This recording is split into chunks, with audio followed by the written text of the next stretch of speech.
Hi, Rachel Mead here. I'm the founder and president of Enhanced Prep, and I'm excited to spend some time with you today as we discuss SAT versus ACT, making sure that students say yes to the right test.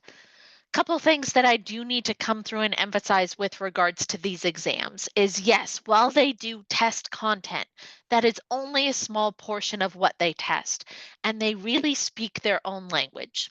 The way I work on explaining this to students is we could have, let's take a basketball player, right?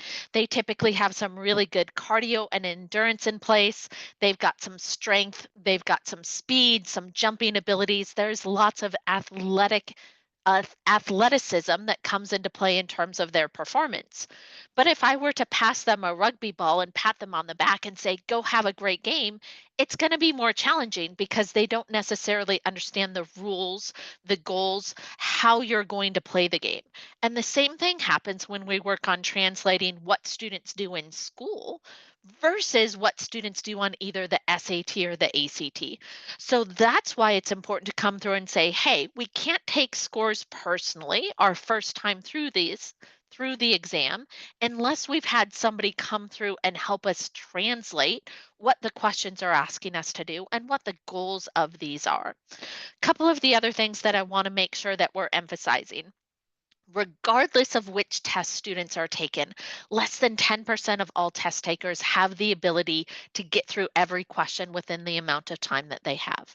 These questions are designed that students run out of time when doing it. Average students gets through about two-thirds of the exam in the total amount of time that they have. So we have to make sure we're helping students game plan attack their exam of where do you start? What do you work on? What do you move on to next? How much time do you spend? When is it appropriate to guess and go?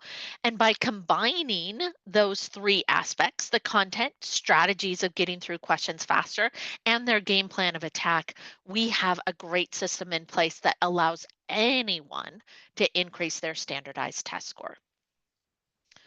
Some of the things that make standardized testing challenging when we're talking about the SAT or the PSAT right now, it's adaptive, which means it takes into account how well the student does on certain topics in terms of the degree of difficulty or the topics that they're going to see next.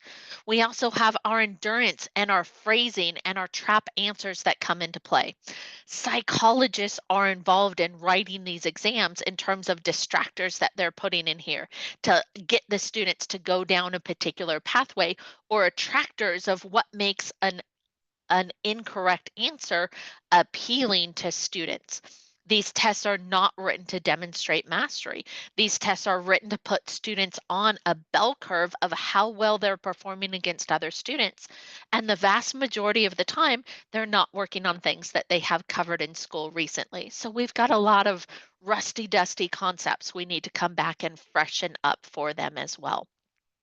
But again, these tests are entirely different from what they're seeing within their standard schoolwork. So let's take a look at the topics that do come into play in terms of what's on the SAT. They always start off with some reading based questions. This is looking at textual evidence, it's interpreting graphics, it's having a very strong mastery of some advanced vocabulary. They have to take a look at what the author is trying to stress and how can we weaken or strengthen their argument. The second half of their verbal module is their writing and language questions. This is punctuation, sentence structure, working on transitions, and research based questions. And the last two modules are their math. This gets into both linear and quadratic equations, problem solving and data analysis, which includes statistics, and then their geometry, both in terms of shapes with circles and triangles, as well as graphing too. When we take a look at the breakdown of what students see within their module, they see their verbal module one first. There's a total of 32 minutes and 27 questions that they're having to get through. Now, I do want to point out of those 27 questions, only 25 of them are scored. Two, and it's a random two, we have no idea which two it is, are being beta tested. So that's where the test writers are coming through and saying, let's practice some potential future questions on students and decide if this is a good question to test. Should we have this be an easy difficulty question, a medium difficulty question, or a hard difficulty question based upon the score range of the particular student and whether or not they got these beta testing questions correct? Their verbal module one has a medium degree of difficulty. I also have to stress that this section above all else that they see in their verbal has the highest impact on their verbal score. Students must have an extremely high degree of accuracy, if not perfect accuracy, within their first module in order to maximize their score. Now, of these 27 questions, it is not always split evenly. Sometimes there's more reading questions versus fewer. It can range anywhere between 14 and 18 on average reading questions that they're going to see first, and then they roll straight into the writing questions within that same module. Again, anywhere between 9 and 13. So, is there a difference in terms of the distribution of questions that the student is going to see on one test versus another? Absolutely. Depending upon how well the student does on that verbal module one, they move into a verbal module two. Again, same thing, 32 minutes, 27 questions. Again, we can see here that only 25 of them are scored. There's still two more that are coming into that beta testing. Now, if a student had a very strong degree of accuracy within that first verbal module, missing on average 6 or fewer questions, then they're going to move into a harder module too, which means they have the same amount of questions, the same amount of time, but the questions are that much more challenging to get through. Now, if a student didn't have a high degree of accuracy, then they would be moving into an easier module too. Now, I will tell you part of what happens here in this adaptiveness is the degree of difficulty means that the question has a different type of impact on their score. What I mean by that is if the student takes that medium module and misses one question, moves into the harder module and misses one question, there's less of a point deduction for that missed question in the harder module because it's considered a higher degree of difficulty within that question. But if they were to miss that question in an easier module, there's going to be a bigger point deduction than what they missed in that medium module. So again, they are penalized based upon that degree of difficulty that they're seeing. They also have a floor and ceiling in place with regards to which module they're in for that second module. And we'll talk a little bit more about that as we continue to move through. After the verbal modules, the students move into their math modules. Here we can see that the module one, 35 minutes, 22 questions. Again, we only have 20 of them that are scored. Two more of those beta tested questions coming into play. This module is again considered medium degree of difficulty, and it is going to have the most impact on their math score. Students have to be extremely accurate, near perfect, if not perfect, on their module one in math in order to maximize their math score. Now, we do have a spread of topics that come into play here, but I do want to emphasize that there are almost twice as many algebra questions and twice as many algebra 2 questions as there are problem solving and data analysis questions and geometry questions. So students need to be taking that into account when they're thinking about what they're doing with their study time. We have to maximize their efficiency within algebra and algebra 2 questions before we can prioritize anything going on in the problem solving or the geometry based questions. Again, depending upon how that accuracy is, missing 6 or fewer questions will typically put them into the harder second module. Missing more than that in module one will put them into that easier module. Again, if a student is performing well on the test, the second module in verbal, the second module in math are going to be that much more taxing and that much more intense in terms of their limited amount of time. So, how does this all come together? Well, depending upon what modules they see, they're going to see different tests. We have a different distribution of the types of questions in the module one, which all students see, versus what's happening in module two easy versus module two hard. We can see vocabulary is very heavily tested in the module two easy, where we can see author's purpose and text completions are tested more often in the harder verbal module than they are someplace else. While main idea doesn't typically come up anywhere near as much in the second module, students have to have a solid understanding of that within their module one, again, in order to have that high degree of efficiency, high degree of accuracy. So, module one is very broad in terms of the topics that it covers. Module two then gets deeper and more narrow as we're moving through that. We have again a different distribution coming into play within our writing. Punctuation has to be under control for module one, module two hard. We see transitions and verbs creep up a little bit more in the easier module two, where those author's purpose research based questions are all over the place within our module one. So while a student might say, I want to work on the hardest questions, what might happen in that module two hard, we have to make sure that we're still reinforcing the types of questions, the degree of difficulty, the distribution of questions that they're going to see in module one, because their performance has to be on point there in order to get that second harder module. So this has to be a very strategic approach in terms of what we're doing. Regardless of which math module students are in, functions are the most heavily tested concept that they're going to see. We have to make sure that they're getting these down.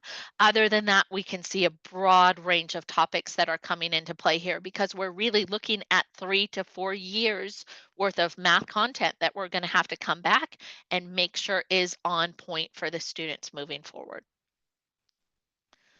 When we're looking at how the test is scored, math accounts for 50% of that score and has a range of 200 to 800. Verbal, which is considered the reading and the writing together, also has that 200 to 800. So we see the composite score coming in as the sum of both of these together as a range of 400 to 1600.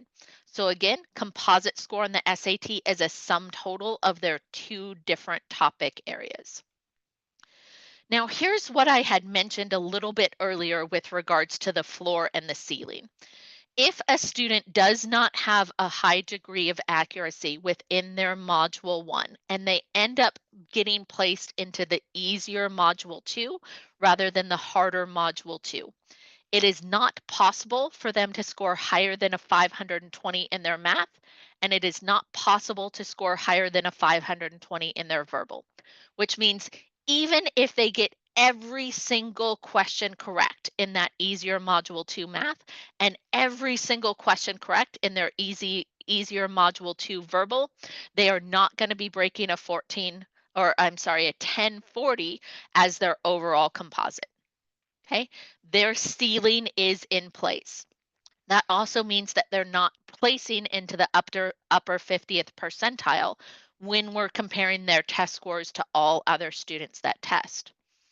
Now, if a student does have a high degree of accuracy within that first module and they end up placing into the harder second module, there is a floor in place for them.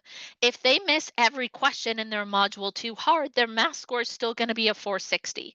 So again, as they increase their accuracy within module two, we're going to be building from there. I also want to point out, when we're looking at that verbal score, their ceiling from being in the easier module is the exact same score as their floor of being in that harder module. So if a student is not breaking into the 11 or 1200s with regards to their SAT yet, we need to come back and focus in on a high degree of accuracy to nearly perfect within their module ones on both math and verbal before we're paying any attention to the harder questions they're going to see in their module two. So, what about the ACT? Well, the ACT launched its shorter digital version of the exam April of 2025. The pencil and paper version is coming September of 2025 with these national testing dates. Now, if a student were to test in school, so this is a during the week at their school during the school day, the shorter versions of these exams are coming spring of 2026. So there's now technically four versions of the ACT that are available for students to register. We've got the ACT score with core, which is just English, math, and reading combined. They can choose to add in the optional science, they can choose to add in the optional essay, or they can choose to add in both the essay and the science. Now, we do recommend that all students take the essay and the science at least once in terms of what any potential colleges that are on their list or might move onto their list could be looking for in order to help make sure that we're giving students the best opportunities to gain those acceptance letters and just as importantly to gain those financial aid scholarship dollars. So, what's happened with regards to the changes on the ACT? English is now only 35 minutes and has 50 questions. So, we can see how many questions they have removed as well as how much time they have removed. In addition to making a decrease in the number of questions and a decrease in the amount of time that students are spending in math, ACT also dropped the answer choices from 5 down to 4. So again, giving students a little bit stronger degree of accuracy for any questions that they may need to guess on should they be running out of time. Reading had a more substantial change. They increased the time by 5 minutes, but took away 4 questions. Science, they also increased the time by 5 minutes. Again, please remember that this is optional. So students have a little bit more time per question with what they're doing in the math, the reading, and the science on the new changes to the ACT. However, I do want to point out what this is doing in terms of scores.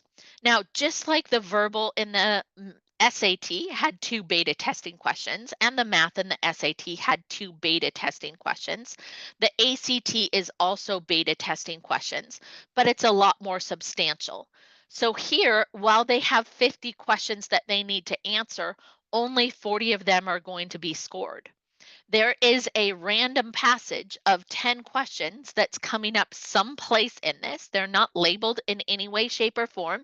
There is no way for us to know in advance because they look identical to everything else. But there's 10 full questions that are not going to impact their score. When we're looking at the math, we've got only 4 questions of their 45 questions that are beta testing here. We've got a lot of arithmetic, algebra 1 and 2, and geometry coming into play. And then there are typically on average about 2 trig-based questions, but these can be answered using their SOHCAHTOA relationships from their geometry. So again, we really talk about algebra 2 being the highest level of math that's needed for either the SAT or the ACT exam. When we're looking at what's happening within the reading and the science, while they have 36 questions in the reading, there's one full passage of 9 questions that are being beta tested. So only 27 questions are being scored. Now, I want to come back and point out again, remember here that our score range is 1 to 36 when we're talking about this. We have 27 questions that are accounting for 36 points. So that means it's more than a question per point in terms of what we're looking at. And there's going to be multiple scores that are unachievable in terms of this score just doesn't exist for a particular administration, or there's going to be bigger jumps. Say, for example, they're going to move from a 34 to a 32 by missing one more question. The 33 might not be possible. The passages do pull from a variety of topic areas as well. When we're looking at that optional science, again, we have a full passage of 6 questions that is being beta tested. While science can get students, it can increase their anxiety, I do want to point out that there's typically only 3 questions that require any type of outside knowledge, any type of science knowledge, such as what pH is an acid or a base, is a great example of something that they love to test. The other 37 questions are all technical reading, just using charts, graphs, and data. So the vast majority of students, when they put equal emphasis or effort into their reading and science, have scores that are nearly identical or within 1 point of each other because they use the same skill set. Science is not biology, chemistry, or physics. Science is analyzing and processing the data of what's provided within the passage. So when it comes to the ACT scoring and we're looking at their composite, it is an average of the English, math, and reading. And this does follow standard rules of rounding. So what I mean by that is if their score were to come in at, say, a 26.3, this would round to a 26. But if it were to come in at a 26.6, this would round up to a 27. So one subpoint in English, math, or reading can make a whole point difference in terms of that composite based upon what's happening with the rounding. Now, they do still get a science score when they opt to take that science, but it is an entirely separate score and is not part of their overall composite. So again, that composite comes strictly from their English, math, and reading together. So, what do we know here? Well, what we're hearing from the elite and highly selective colleges is they're still going to want to see that science score. So, it's important that students plan on taking that in order to have a competitive score overall. I also want to point out that shorter doesn't mean easier. Shorter means that students have to have less endurance, focus for a shorter period of time, have attention to detail for a smaller amount of time. But when there's fewer questions, the bell curve becomes steeper. And we're going to make sure that we understand what that means by looking at the bell curves that are out with this exam right now. The majority of students are going to find it easier to engage with the ACT in the pencil and paper version. They can mark things up, they can reference information side by side, they don't have to scroll. It's easier to keep track of where they are, group their questions, all of those pieces. However, if there are any students that do have some learning differences around their focus or their attention, they may benefit from taking the test in the online format because there's smaller chunks of information or individual questions that they're seeing at a time. Now, we do tell students that once they complete their second year of algebra or algebra 2, that's the best time to start getting their prep in, regardless of if that's SAT or ACT, because they've covered all the content that they need in school in order to be able to master these exams. Granted, we still have strategies, we still have game plan that need to come into play, but the further away they get from algebra 2, the more rusty and dusty some of the mandatory concepts are for the students, the more work we're going to have to put in. So these tests seem a lot more similar now with some of these changes with regards to what the ACT has done, and that can certainly look that way to an untrained eye. But I want to make sure that we're breaking down the specifics with regards to these. Again, these tests don't penalize for incorrect answers. It is multiple choice, except for the math on the SAT. That is its own beast, and we'll talk more about that. The English questions in the ACT look very similar to the grammar-based questions in the writing section of the SAT, and they both require interpretation of charts and graphs and some of the advanced math in terms of algebra 2 and or those geometry relationships within their SOHCAHTOA. But there are indeed differences. And this is where it helps to understand, should I be taking the SAT? Should I be taking the ACT? So let's dig into these. Again, the ACT is the only test that does offer that pencil and paper version. You can opt for the digital. ACT has more questions. Students have to work at a faster pace through this, but the questions tend to be more straightforward. SAT, the students have more time per question, but there's a lot more analysis of the question. Maybe they have to read the question twice to say, what's my job? What's my task? What is being asked of me? SAT puts more emphasis on a math skill set. ACT puts more emphasis on that verbal skill set. Again, ACT also has that optional science section. Again, we don't want to think of it as science, it is technical reading. So, what does all of this mean? Well, when we look at this, the SAT is now just under 2.5 hours, including the break. The ACT, if they're including that science, is just under 3 hours in the digital format. The current pencil and paper version, just over 3 hours. But that core English, math, reading that make up their new composite is actually shorter than the SAT, but the students have more questions. And what do I mean by that? Well, the students have a total of 98 questions they're working through on the SAT, and they have a total of 131 questions that they're working through on the ACT. Again, that's the difference from denser, more complex questions that require more reasoning on the SAT, shorter, more direct, straightforward questions in terms of what's coming up on the ACT.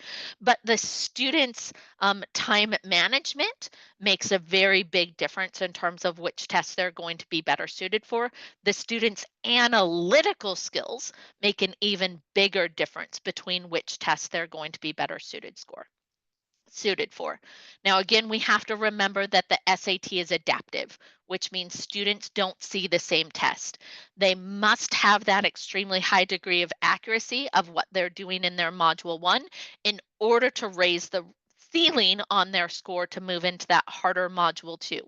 ACT, regardless of if it's pencil and paper or digital, the students see the same test and they only see each section once. So English, math, reading, moving into the science, SAT, verbal, verbal, math, math. So they have to be ready to double up on those topics as they're moving through it. And it is dependent on their performance. ACT, again, if they hit a particular question or two that they don't do well, they can make up for that with other questions in the module where that doesn't necessarily happen within that SAT because they need those questions in module 1 in order to move to that module 2.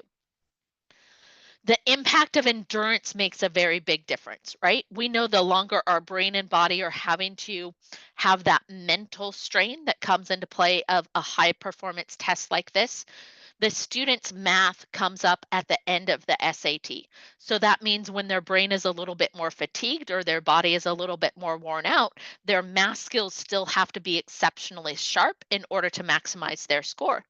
It's the reverse on the reading. It's reverse on the ACT. They see the reading at the end, or even if they're opting in for that science, that's still technical reading. So that skill set comes into play, right? Typically, something is harder because we're seeing it later because of that endurance. That's part of why the SAT favors the math skill set, and part of why the ACT favors that verbal skill set because of how the student has to perform and what they have to perform with as they're moving through the exam.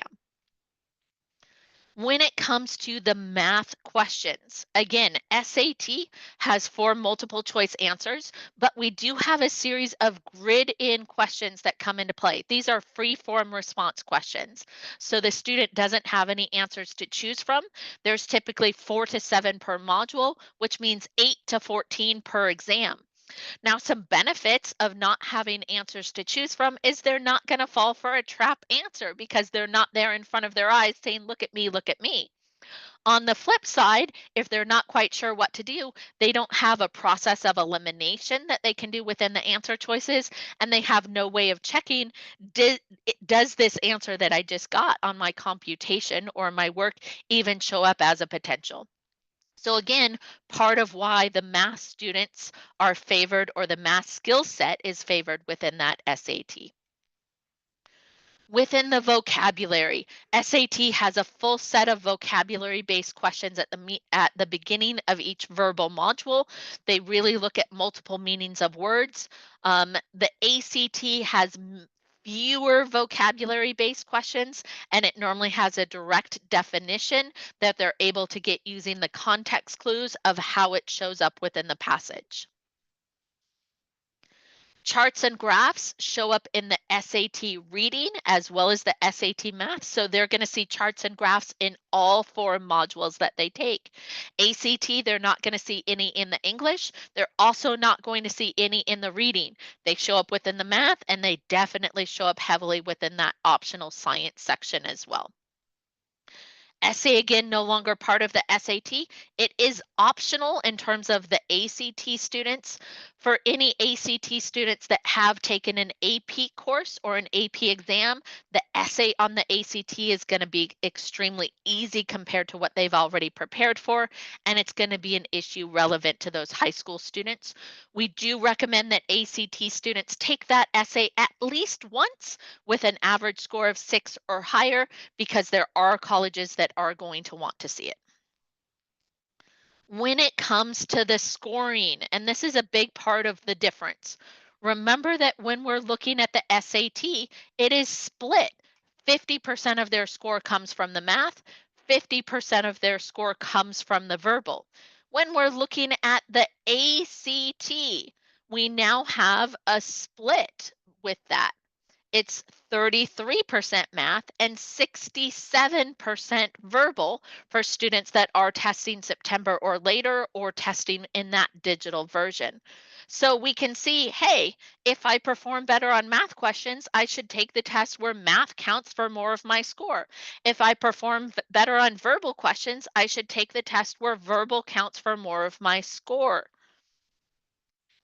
I also want to point out the near perfection that is needed with regards to SAT math. SAT is offered much more internationally than the ACT is. And as a result, international students are destroying the SAT math curve. So this is taken from a student's official score report. We can see that they only missed one block here within their math. This typically accounts for about 2, maybe 3 questions, and it had an impact on their score of dropping them down to a 690. When we look at that same thing on the verbal side, again, they missed 2, possibly 3 questions within their grammar-based work, but their score was a 720. Because this test is done on a bell curve, students miss one math question and they're typically sitting at a 750, because so many international students are not missing a single math question and they're maximizing where those 800 scores are coming from. So students need to be near perfect if they're shooting for something in the 1500 range in terms of maximizing that math score. Talking about the intensity of those bell curves on the ACT. Again, we have this reading that's capped at 27 questions with that scale score of 36. So I want to point out what happens here. Say a student comes through and they only miss a total of 5 questions. Well, what is that doing to their score? It's putting them in at a reading score of 28. So missing 5 questions is dropping 8 points off of their score. That reading is going to require such a strong degree of accuracy, which is again why students with that stronger verbal skill set need to be looking at the ACT. If students don't have that stronger verbal skill set and math is their skill set, they need to be looking at that SAT. We can also see some really big jumps coming into play here within this English as well. These dashes mean on this official exam, it was not possible for students to get a 34. So if they missed 2 questions, they got a 35, but if they missed 3 questions, they got a 33. This is a steep, steep, steep curve that has some massive drop-offs. Math and science are a little bit more stable, where at least we're seeing all of the scores come into play, especially for students that are looking for those high 20s to those 30s. When it comes to super scoring with the SAT, the verbal is the verbal. Students cannot separate their accuracy with reading questions from their accuracy with writing questions. The reading and writing on the SAT have to peak together. So when it comes to super scoring, you can see in this case here, they took that high math score of 640 that they got from their first SAT, a high verbal score of 640 that they got from their second SAT, and that's combining to a super score of 1280. So we can mix and match the math with a verbal, but again, that reading and writing both are part of that verbal. So they have to maximize both content areas at the same time within that. When we're looking at the ACT, students can superscore each section individually. Again, this is coming directly from a student's official score report. We can see that the math, science, English, and reading all came from separate tests here. They're able to take the high one of each individually, so the English and the reading don't have to go together. The math is also separate from that. All of these can then combine for their average in terms of their super score on their ACT. So is one test easier than the other? For some students, no. For the majority of students, they are typically going to perform better on either the ACT or on the SAT, depending upon their analysis skills, their speed and pacing within their work, and their verbal versus their math skill set. It is not the same to prepare for the SAT as it is to prepare for the ACT. So it's really important that we help students say yes to the right test, know which test to focus in on, because again, we hear all the time, oh, I care so much, I'm going to take both. If a student's going to take both, they're going to put a little bit of study time into the SAT and a little bit of study time into the ACT, but they're going to minimize their return on investment for either exam as a result of that. So instead, before they get started, let's determine which test plays to their strengths and maximize their score improvements by maximizing their return on investment. It's important to remember also that every single college or university in the United States gladly accepts either the SAT or the ACT without any preference. There's not a single school that's going to require both, and the vast majority of them do super score as well. Now, if a student is interested in going to college outside of the US, typically they're going to want to take the SAT, but again, we always recommend checking with the schools directly in terms of what they do prefer. So, if they're going to college in the US, doesn't matter in state, out of state, public, private, military, you name it, the student gets to determine which test they should take based upon their unique skill set of what's going to help maximize their acceptance and maximize those admissions, the scholarship dollars, financial aid. So, what are some things that we can do? Again, we always recommend a full length practice SAT, a full length practice ACT, but that's a pretty substantial time commitment. Here at Enhanced Prep, we also have what we call a hybrid, and this test is about 2.5 hours long. Students take it in a digital setting so that they get comfortable interacting with that technology, and we alternate between SAT and ACT modules. So at the exact same time, in the exact same sitting, we can see how the student is performing on either one of those. So contact us. We're happy to put that in your hands to help you say yes to the right test. Now, if you have a PSAT score report, because for lots of students, that's their first exposure to standardized testing, this can also give you an indication of which test you're better suited for. If that verbal is coming in at least 50 or more points higher than that math score, it's indicating a stronger verbal skill set. What does that mean? It means the student should be taking the ACT. If we see that math come in as the higher score, regardless of how much higher it is than the verbal, that's a good indication that we want to take the test that's going to play to that math skill set, which is going to be the SAT.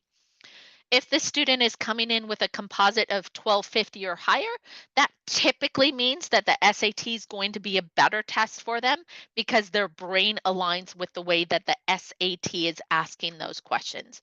But again, we always recommend either full length practice tests or the enhanced prepped hybrid diagnostic in order to help you know for sure which test to say yes to.